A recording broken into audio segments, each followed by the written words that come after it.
Welcome back to the channel. Today we are going to put a stage 2 on this Road Glide.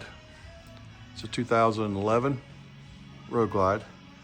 We're going to be putting in the S&S MR 103 cams, Thundermax, the adjustable push rods, high flow breather, and we'll step you through the whole process once the bike gets further along with the install. We'll go over the Thundermax setup, all the cam installation, bearing removal, bearing installation, all those things. So hang tight, we'll be right back with you.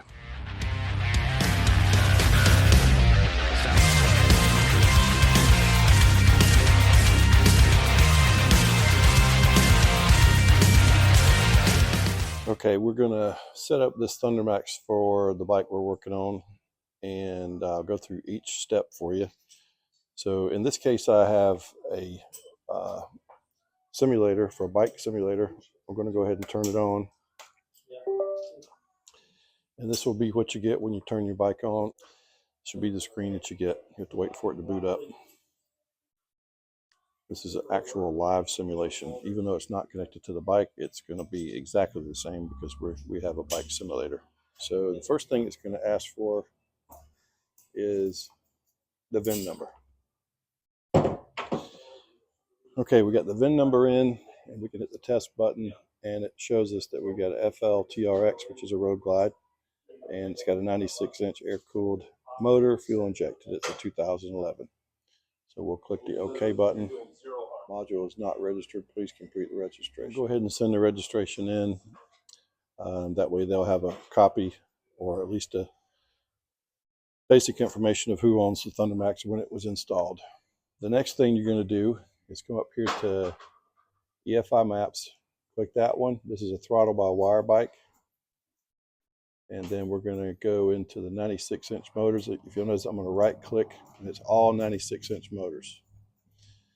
We're going to be putting in the MR 103 cam, which is a 585 lift cam. They probably don't have the exact map for it, but we can use a Redshift 575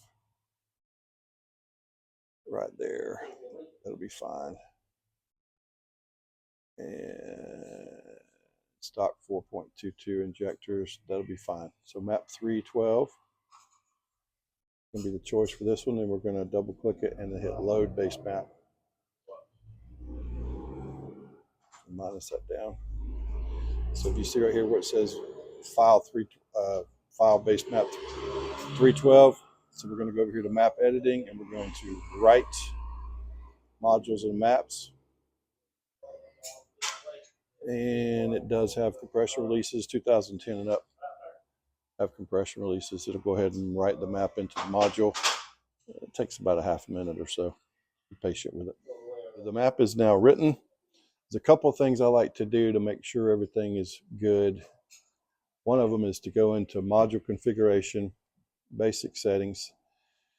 Make sure that your speedo calibration is set correctly. This is a 2011 Touring. So 10 to 23, 44,750. It's 44,750, that's okay. I like to set the initial fuel to 151, that's already done. And the tack home position, I like to do that at right where that one's at. Also, throttle response, I like to bump that up to about 6. Okay, and then we can write the module in settings and close it. All right, so that's the basic setup for the Thundermax. And before we put it in the bike, I'm going to go ahead and hit write module just for general purposes, just to redo it, rewrite it. I made a couple changes there, so let's rewrite it. Then we can take the module over to the bike and install it. So we're going to go ahead and pull the cam plate out, the stock cam plate, oil pump. We've already removed the push rods. Those are cut out, and he's now going to pull the cam plate out, and we will be installing the new 585 cams here in just a moment. There you go. Just like that. We're going to go back in with the MR103 chain drive cams. These will wake that 96-inch motor up real nice. So on this one, we're going to go in and replace the inner cam bearings. This one and this one. We'll put it in with an updated cam bearing.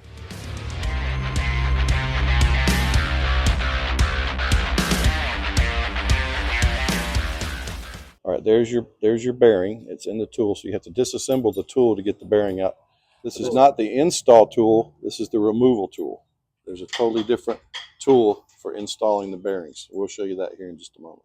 As you can see, there's no bearing in that hole there. There's still a bearing in that hole. So he's going to pull the rear bearing out now. So when the new inner cam bearings go in, they're always installed with the numbers out. If you can see, there's numbers right there.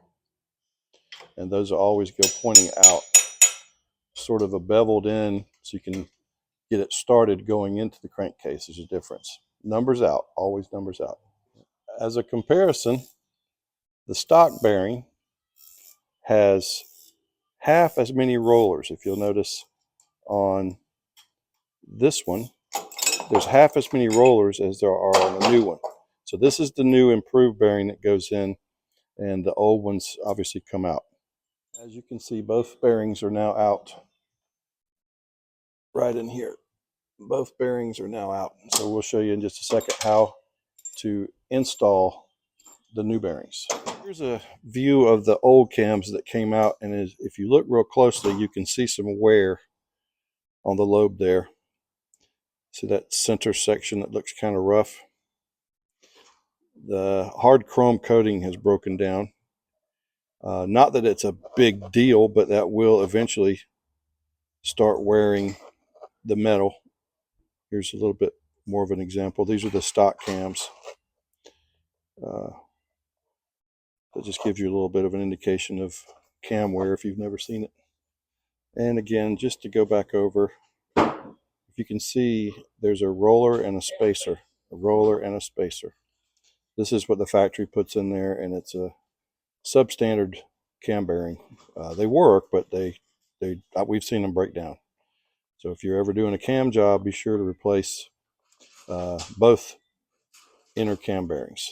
Okay, he's setting up the cam install plate, and these plates basically allow us to press the new bearings in place very gently. They line up perfectly, and this is pretty much the tool you're going to need if you plan on doing the cam install on your own at home. You'll need this particular install tool.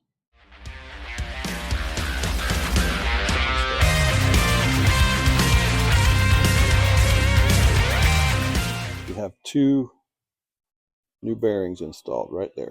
Those are the updated bearings. So next will be the physical cam install and the plate install. Then we'll adjust the push rods.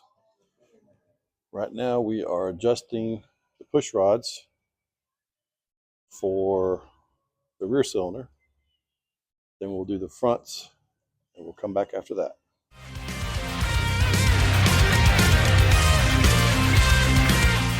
You can see it has the new S&S Stealth breather. It does have the Bassani headers behind the stock heat shields, the S&S 585 / MR 103 cams, S&S adjustable push rods, Thundermax, and we're going to fire this thing up for the first time and see how it does. So hang tight. Let's get everything set up. We're getting ready to start the bike up for the first time since the modifications, and so I'm going to go ahead and read the Thundermax that we've already got programmed. So we have all the information in the computer here to watch what goes on once we fire it up. And that's what's happening right now. Okay, so all the information is populated. We're going to push our monitor button, and we're going to go over here to air fuel ratio curves and AFR correction. versus engine temperature. Now I'm going to go ahead and start the bike. So while the bike does its initial idle tune, we're going to watch the gauges here to make sure that the front and rear AFRs wind up in the center area as they should. As you can see, the front is creeping into the right area, but we're still going to give it a minute to make sure. I don't think there's anything wrong. Yeah, there it goes. It's creeping in. And as you can see, the main map is pretty much staying where it should be. There are some subtle changes, but it's doing exactly what it's supposed to do. We'll let this go up to about 180 degrees, and then we'll go out and test ride it. So we're at 160 degrees now. Both cylinders are in play. They're doing what they're supposed to do. The front's dancing in and out a little bit, but it's okay. All right, so that was a good example for everybody on an initial idle tune. So what we're going to do now is we're going to do what's called an auto map. We're going to make that idle tune, the little changes it made, we're going to make that permanent. So what we do is we turn the bike back on. Okay.